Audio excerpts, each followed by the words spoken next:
नमस्कार विद्यार्थी मित्रांनो, स्मार्ट अभ्यास या यूट्यूब चॅनलवर तुमचे स्वागत आहे. विद्यार्थी मित्रांनो, आपण आज या व्हिडिओमध्ये अत्यंत महत्त्वाचा आणि हॉट टॉपिक शिकणार आहोत. त्या टॉपिकचं नाव आहे शेकडेवारी म्हणजेच पर्सेंटेज. त्याला इंग्लिशमध्ये म्हणतात पर्सेंटेज. चला तर सुरुवात करूया आपल्या टॉपिकला, शेकडेवारीला. तर मित्रांनो, शेकडेवारी म्हणजेच याला आपण काय म्हणतो? पर्सेंट. इंग्लिशमध्ये काय म्हणतो? पर्सेंटेज. बरोबर आहे. याला इंग्लिशमध्ये काय म्हणतो? पर्सेंटेज. आणि मराठीमध्ये याला शेकडेवारी असे म्हटले जातं. शेकडेवारी असं म्हटलं जातं. तर बघा मित्रांनो, पर्सेंटेज म्हणजे का? जसं की मी 1% म्हणजे याला काय म्हटलं जातं? 1/100. हे झालं 1% त्याच्यानंतर 2% म्हणजे काय होणार? 2/100. त्याच्यानंतर 3% म्हणजे काय होणार? 3/100 होणार. त्याच्यानंतर 4% म्हणजे 4/100 होणार. तर अशा प्रकारे आपल्याला पर्सेंटेजचं मीनिंग माहिती असायला पाहिजे. तर हे आपलं एक बेसिक झालंय. त्याच्यानंतर बघा मी तुम्हाला जर डायरेक्टली विचारलं मित्रांनो, की 3000चे 30% किती? 3000चे 30% किती? तर कसं कॅल्क्युलेशन करणार? 30% इथं बघा 3% म्हणजे काय होतं? 3/100 इथे काय होणार मग? 30/100 आणि चे म्हणजे काय होतं? गुणाकार आणि इथे काय येणार? 3000 जशाचे तसे. बघा 2 शून्याशी 2 शून्य कटले म्हणजे इथं राहते का? 30 गुणिले 30 म्हणजे 900. हे आपलं उत्तर असणार आहे. तर हे झालं आपण स्टेप बाय स्टेप. त्यानंतर मित्रांनो आपल्याला जर डायरेक्टली सॉल्व्ह करायचं असेल, तर आपण कशाप्रकारे सॉल्व्ह करूया? बघा, डायरेक्टली सॉल्व्ह करायचं जर मी दुसरं उदाहरण घेतलं, की 4000चे 20% किती? बरोबर आहे. तर याला आपल्याला डायरेक्टली सॉल्व्ह करायचं आहे. बघा मित्रांनो, 1% म्हणजे काय? हे सांगितलंय बघा. काय होते? 1/100 म्हणजे 1/100 होते. तर बघा, पर्सेंटेज म्हणजे हे 2 शून्य. तर मी काय करतो, ह्या पर्सेंटेजनी 2 शून्यला काटतोय. म्हणजे काय राहते इथे बघा, 40 गुणिले 20 म्हणजे आन्सर किती येत आहे माझं? 800. हे झालं याचं डायरेक्ट मेथड. समजलं मित्रांनो? त्याच्यानंतर वळूया नंतरच्या उदाहरणाकडे. नंतरचं उदाहरण बघा काय आहे? जर मी घेतलंय 6000चे 6000चे 40% किती? 6000चे 40% किती? तर याला आपण डायरेक्टली काय कसं सॉल्व्ह करणार? हा जो पर्सेंटेज साइन आहे, या पर्सेंटेज साइननं 2 शून्य कटणार. म्हणजे इथे राहते का? 60 गुणिले 40 म्हणजे याचा आन्सर काय येणार?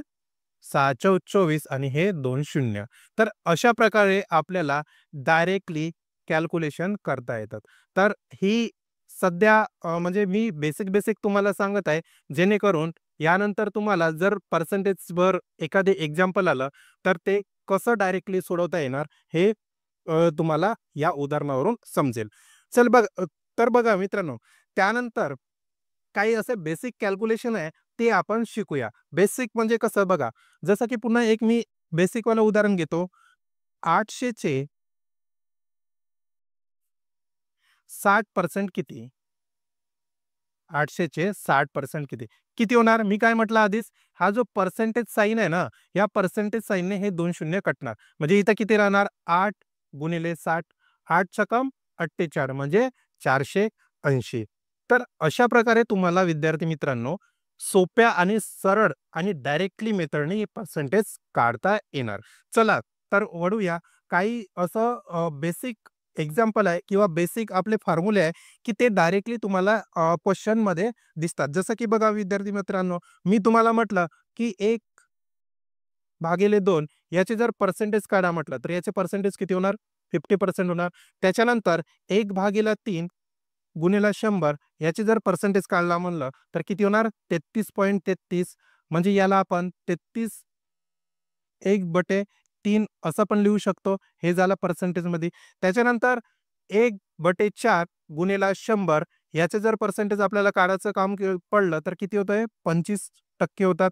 म्हणजे 25% होता. त्याच्यानंतर 1/5 गुणिले 100 म्हणजे किती होतात रे? 20% होतात आणि 1/6 गुणिले 100 म्हणजे किती टक्के होतात मित्रांनो?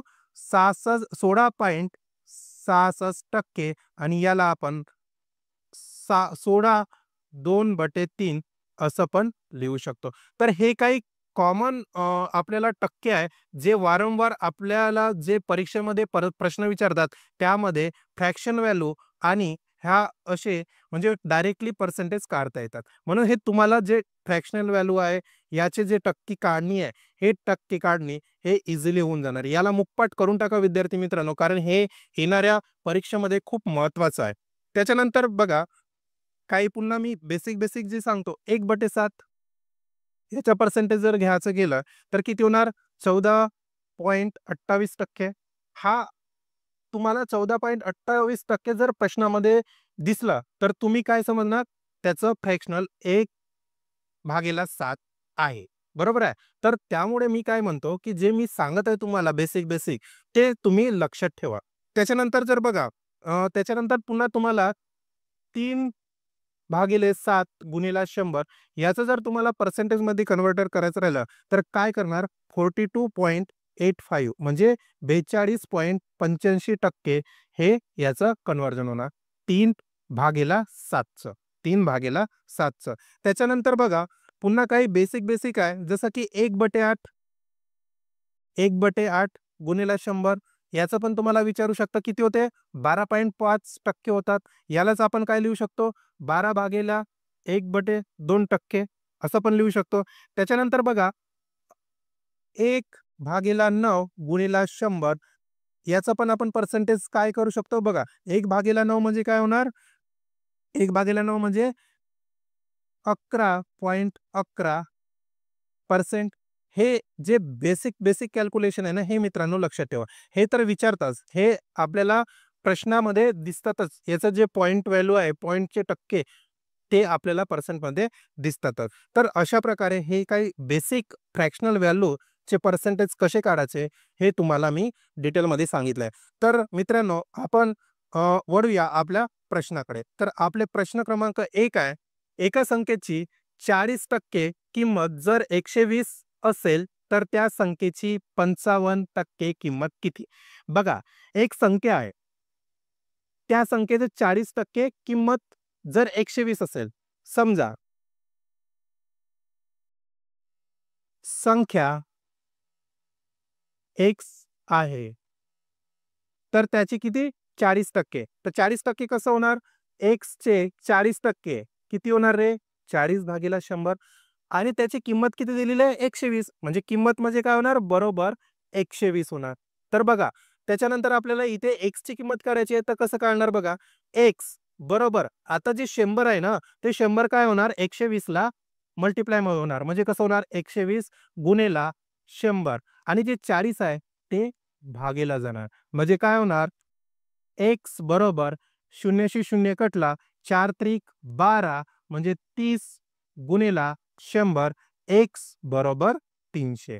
तर एक्स बरोबर 300 आणि एक्स काय मानलं होतं आपण? एक संख्या मानली होती. त्याच्यानंतर मित्रांनो बघा, प्रश्नामध्ये काय विचारलाय? त्या संख्येची 55% किंमत किती? त्या संख्येची 55% किंमत किती? तर बघा, 55% म्हणजे काय रे? 55% म्हणजे 55/100 होतात आणि आपल्याला त्या संख्येचं आणि संख्या काय आली? एक्स म्हणजे 300. तर बघा, 300 चे 55% काय होणार? म्हणजे आपल्याला 300 चे 55% किती होणार हे विचारलं. याच्या आधी मी बेसिकमध्ये तुम्हाला कॅल्क्युलेशन सांगितलं होतं. बघा, मी इथे डायरेक्ट पण सांगतो, जर पर्सेंटेज साइन आलं तर 2 शून्य कटणार. सांगितलं होतं मी तुम्हाला सुरुवातीलाच. पण आपण याला या पद्धतीने सॉल्व्ह करूया. 300 गुणिले 55/100 म्हणजे काय होणार? 2 शून्याशी 2 शून्य कटले, 3 गुणिले 55 म्हणजे किती येणार आपलं आन्सर? 165. तर त्या संख्ये म्हणजे 55% किंमत किती असणार? 165 म्हणजे पर्याय क्रमांक 1 हे आपलं उत्तर असणार आहे. पर्याय क्रमांक 1 हे उत्तर असणार आहे. चला मित्रांनो, वळूया प्रश्न क्रमांक 2 कडे. तर प्रश्न क्रमांक 2 काय म्हणतो? एका मुलीस इंग्रजीमध्ये 30 पैकी 21, गणितात 50 पैकी 30 आणि इतिहासात 40 पैकी 20 व शास्त्रात 25 पैकी 18 गुण मिळाले, तर तिला कोणत्या विषयात जास्त टक्के गुण मिळाले? बघा मित्रांनो, इथं पैकी दिलेला आहे, म्हणजे पैकी म्हणजेच आपण काय म्हणू? पर्सेंटेज. तर पहिला जो विषय आहे, तो विषय आहे इंग्रजीचा. तर इंग्रजीमध्ये तिला किती टक्के मिळाले ते बघूया. इंग्रजीमध्ये बघा 30 पैकी किती आहे? 21 पैकी विचारलं तर काय होणार? 21 वरती येणार आणि 30 म्हणजे याला आपण कसं वाचतो? 30 पैकी 21. आपल्याला टक्के काढायचे आहे म्हणजे काय होणार? गुणिला 100. तर बघा याचं कॅल्क्युलेशन काय होणार? शून्याशी शून्य कटला आणि 3 7 21 म्हणजे किती येणार इथे? 70% येणार. म्हणजे तिला इंग्रजीमध्ये किती? 70% गुण मिळाले. त्याच्यानंतर बघा दुसरा सब्जेक्ट जो आहे तो आहे इतिहास. इतिहास. तर इतिहासात मध्ये बघा तिला किती? 40 पैकी 20 40 पैकी 20 गुणिला 100. 1 0 1 0 कटला आणि बघा इथे काय राहतं? 20 गुणिला 10 भागीला 4 म्हणजे इथे काय येणार? 4 पंचे 20 आणि 5 गुणिला 10 म्हणजे 50%. इतिहासात किती? 50%. त्याच्यानंतर दुसरं कुठलं इतिहासात 40 पैकी इथे एक सुटला आहे बघा. गणितात 50 पैकी किती? 30. तर गणितात किती येणार बघा? गणित गणितमध्ये किती येणार? 50 पैकी म्हणजे 50 पैकी 30 गुणिला 100. तर किती येणार मित्रांनो बघा? हा शून्य कटला 5 दुने 10 आणि 30 गुणिला 2 म्हणजे 60% हे गणितात झालं. त्याच्यानंतर कुठलं? शास्त्रात 25 पैकी 18. तर शास्त्र बघा, शास्त्र सब्जेक्ट किती आहे मित्रांनो? किती आहे? 25 पैकी 18 गुणिला 100. तर बघा 25 चो 100 आणि 18 गुणिला 4 18 चो 72%. तर हे सगळ्या विषयाचे काय झालेले आहे? टक्के झालेले आहे. म्हणजे किती टक्के गुण मिळाले. तर बघा प्रश्न काय एक्झॅक्ट विचारलाय प्रश्नामध्ये कोणत्या विषयात तिला जास्त टक्के गुण मिळाले? बघा बरं इंग्रजीमध्ये 70 आहे, इतिहासमध्ये किती आहे? 50 आहे, गणितमध्ये 60 आहे आणि शास्त्रात किती आहे? 72. म्हणजे शास्त्रात किती? 72 म्हणजे सर्वात जास्त जिला टक्के मिळालेला विषय आहे तो शास्त्र आहे. म्हणजे पर्याय क्रमांक डी हे आपलं उत्तर असणार आहे. समजलं मित्रांनो? सोपी आणि सरळ प्रश्न आहे आणि हा खूप महत्वाचा प्रश्न आहे. येणाऱ्या परीक्षेमध्ये हा विचारला जाऊ शकतो. याला स्टार मार्क करून ठेवा मित्रांनो. ठीक आहे? तर वळूया प्रश्न क्रमांक 3 कडे. प्रश्न क्रमांक 3 आणि सोपा प्रश्न आहे. मी याचं कॅल्क्युलेशन तुम्हाला आधीच सुरुवातीला सांगलं आहे व्हिडिओच्या. त्यामुळे हे तुम्हाला सोपं जाणार. तरी पण मी तुम्हाला सॉल्व्ह करून देतो. बघा काय होणार? प्रश्नामध्ये विचारलेलं आहे 300 चे म्हणजे काय होणार? गुणाकार. 7/2%. आता पर्सेंट म्हणजे काय म्हटलं होतं? 1/100 म्हटलं होतं. अधिक 200 किती? 5/2 पर्सेंटेजमध्ये 1/100. बघा काय होणार? 300 गुणिला आता हे 7 जशाचे तसे. आता बघा हे 2 आणि 100 काय होणार? यांचा गुणाकार म्हणजे किती होणार? 200 प्लस 200 गुणिला हे बघा 5 जसेच्या तसे वरती राहणार आणि 2 गुणिला 100 किती होणार? 200. बघा काय कटतं ते काटून घ्या. 2 शून्याशी 2 शून्य कटलं म्हणजे 3 गुणिला 7 प्लस इथे 200 डायरेक्टली कटणार म्हणजे इथं किती राहणार? 5 राहणार. म्हणजे 7 तिरी 21 प्लस 5 किती होतं 26. किती होते? 26. पण हे चुकीचं उत्तर आहे आपलं. चुकीचं उत्तर आहे का? चुकीचं उत्तर आहे. आपण गडबड केली आहे. का गडबड केलेली आहे? बघा.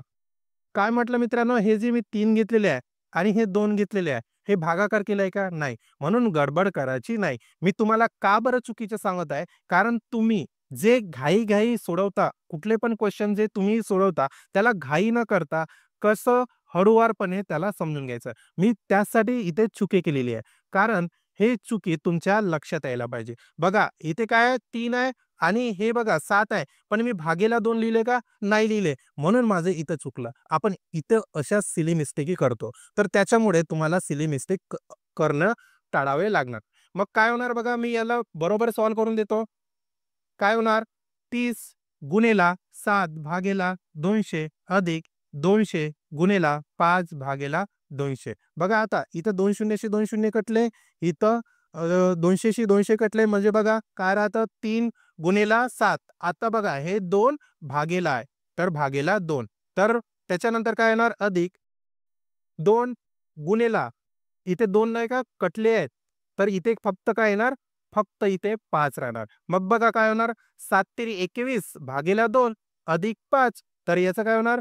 21 भागीला 2 किती होतात? 10.5 होतात आणि हे अधिक 5 म्हणजे इथे काय होणार? 15.5 हे आपलं पर्यायी उत्तर असणार आहे. म्हणजे प्रश्न क्रमांक 3चं पर्यायी उत्तर आहे बी. तर मी तुम्हाला जाणून इथे काय केलं? ट्रॅपमध्ये टाकलं होतं. इथे जाणून ट्रॅपमध्ये टाकलं होतं, की जेणेकरून तुम्हाला डायरेक्टली उत्तर जर चांगलं असतं, तर तुम्ही काय केलं असतं? या चुकीकडे, मी केलेल्या चुकीकडे लक्ष गेलं नसतं. त्याच्यामुळे विद्यार्थी मित्रांनो, माझा जो व्हिडिओ तुम्ही बघत आहात, त्याला अत्यंत काळजीपूर्वक बघा. ठीक आहे. चला तर वळूया प्रश्न क्रमांक 4 कडे. तर प्रश्न क्रमांक 4 बघा विद्यार्थी मित्रांनो काय म्हणतो? एका शहराची लोकसंख्या दरवर्षी 8% दराने वाढते. 2010 साली त्या शहराची लोकसंख्या 2,50,000 असल्यास 2012 मध्ये त्या शहरांची लोकसंख्या किती होती? बघा इथं 2 वर्ष दिलेले आहे. 2010 आणि 2012 म्हणजे एकूण वर्ष किती दिलेले आहे? एकूण वर्ष हे 2 वर्ष दिलेली आहेत प्रश्नामध्ये. ठीक आहे. मग शहराची लोकसंख्या दरवर्षी किती? 8% ने वाढते. म्हणजे दरवर्षी लोकसंख्या 8% ने वाढत आहे. बरोबर आहे. कितीवर? 2,50,000 वर. म्हणजे बघा याचं इक्वेशन काय होणार? 2,50,000 वर 8% म्हणजे वाढत आहे. किती? दर 2 वर्षांनी. म्हणजे बघा काय होणार? 2,50,000 याचे 8% ने वाढत आहे म्हणजे किती होणार रे? 100 वर 108%. हा पहिल्या वर्षाचं झालं. मग दुसऱ्या वर्षाचं काय होणार? तेच होणार कारण आपले 8 वर्ष म्हणजे 8% हे दरवर्षी वाढत आहे. मग दुसऱ्या वर्षाचं काय होणार? 100 भागीला 108 म्हणजे 100 वर पुन्हा 8% हे पहिल्या वर्षाचं झालं, हे दुसऱ्या वर्षाचं. आता बघा इथं कॅल्क्युलेशन करा. 2 शून्यशी 2 शून्य कटले. या 2 शून्यशी हे 2 शून्य कटले. म्हणजे राहिलं का 25 गुणिला 108 गुणिला 108. जर मित्रांनो तुम्ही याचं कॅल्क्युलेशन कराल, तर तुम्हाला मी डायरेक्टली आन्सर सांगत आहे. तर आपला आन्सर आहे 2,91,600 ही शहराची लोकसंख्या होणार. ही शहराची काय होणार? आणि आपल्याला प्रश्नामध्ये शहराची लोकसंख्याच विचारली आहे. पर्याय क्रमांक सी हे आपलं उत्तर असणार आहे. तर अशा प्रकारे तुम्हाला जर लोकसंख्या आणि बघा हे 2 वर्षासाठी दिलं. जर इन केस तुम्हाला 3 वर्षासाठी दिलं असतं तर काय केलं असतं मित्रांनो? यात हे जे 8% आहे, हे 3 वर्षासाठी काय 8%, 8% आणि 8% या क्रमाने लोकसंख्या वाढली असती. तर हे पण तुम्ही या प्रश्नामध्ये लक्षात ठेवा. ठीक आहे मित्रांनो.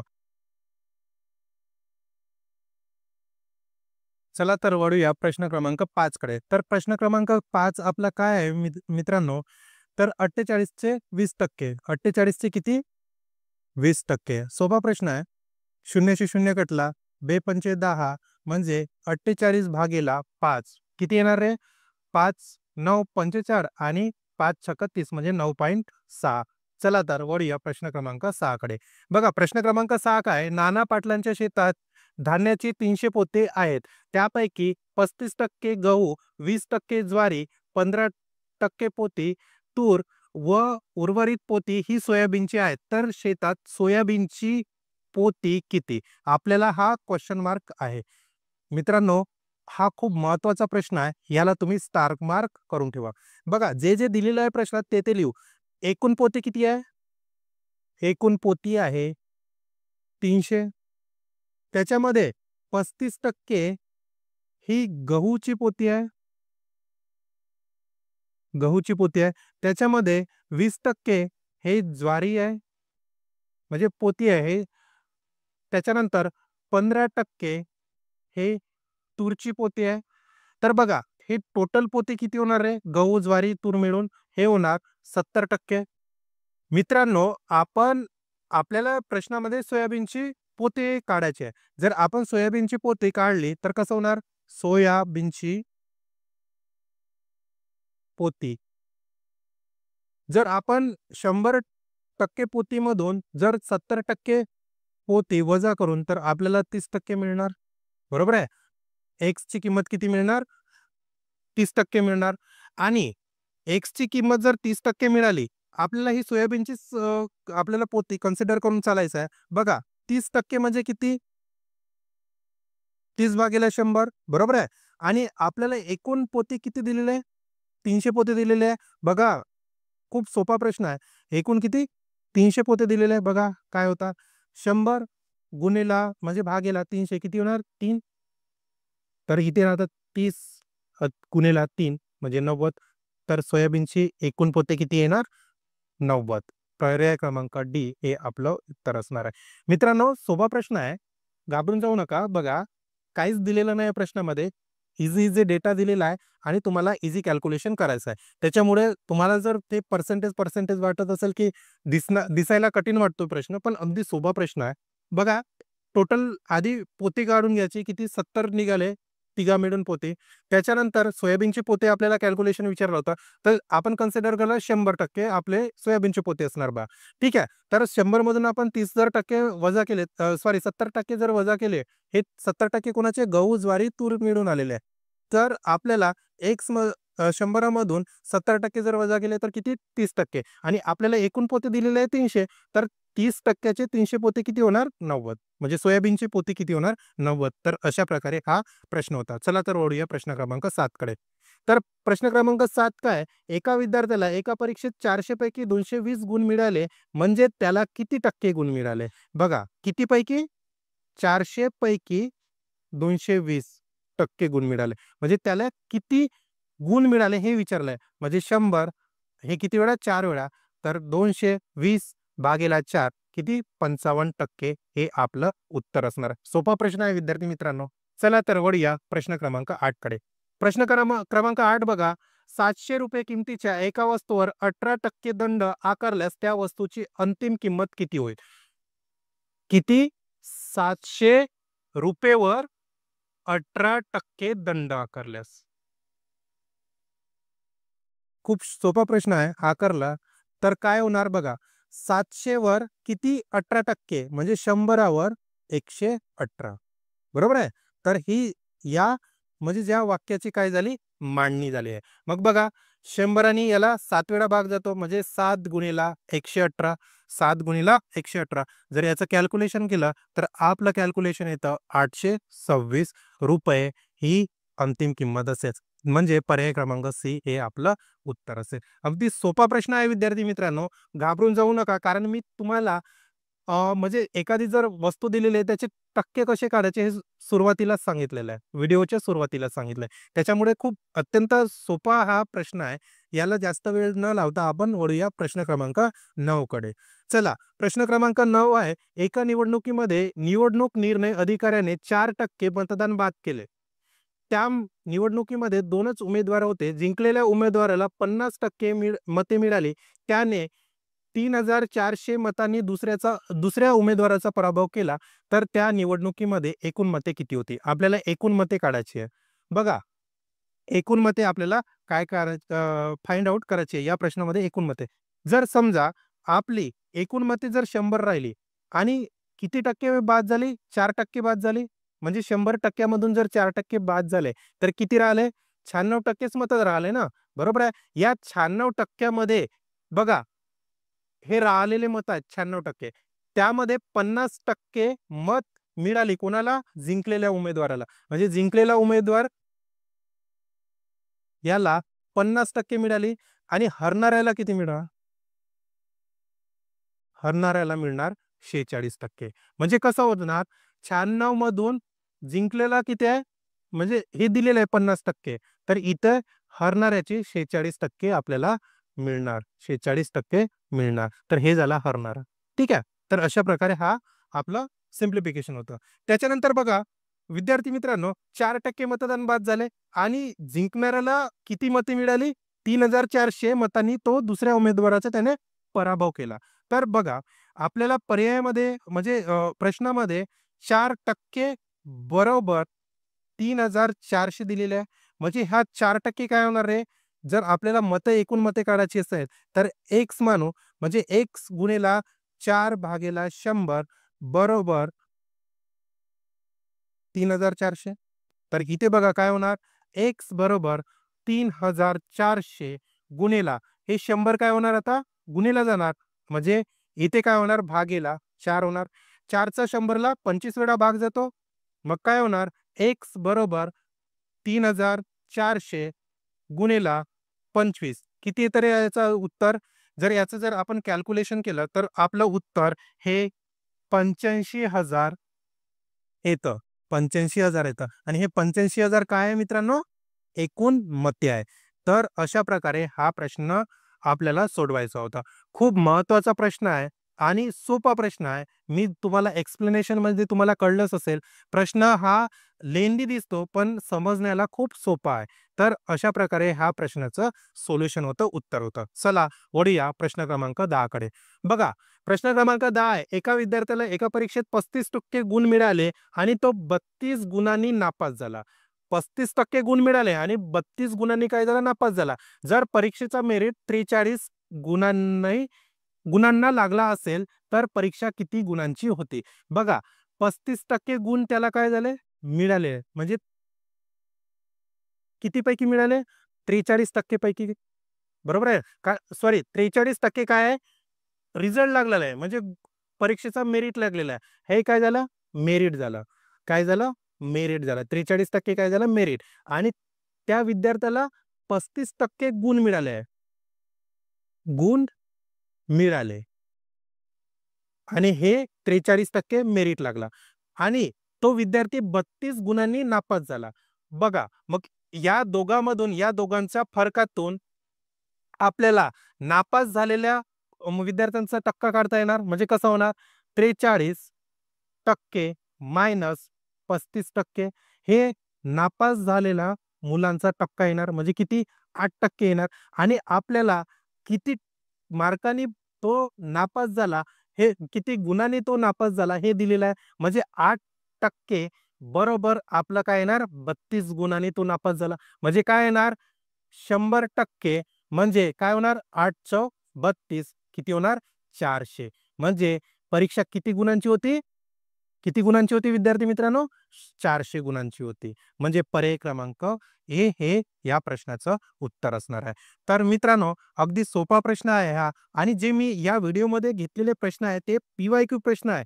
कुठल्या ना कुठल्या एक्झाममध्ये विचारलेले प्रश्न आहे. मी फक्त इथे प्रश्नामध्ये मेन्शन केलेलं नाही, की हा प्रश्न या परीक्षेला विचारला, तो प्रश्न या परीक्षेला विचारला.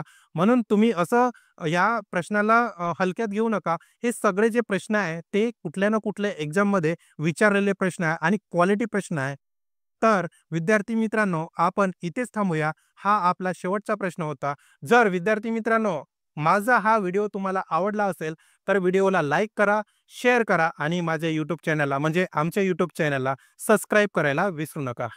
आमचा टेलिग्राम चॅनल आहे स्मार्ट अभ्यास आणि आमचा Instagram पेज आहे स्मार्ट अभ्यास. त्यानंतर जर तुम्हाला आणखी असे नवनवे व्हिडिओ कुठल्या ना कुठल्या टॉपिकवर पाहिजे असेल, तर आमच्या व्हिडिओमध्ये कमेंट करा. आम्ही तुम्हाला त्या टॉपिकचा व्हिडिओ प्रोव्हाईड करू. ठीक आहे? चला तर थांबूया इथेच. धन्यवाद.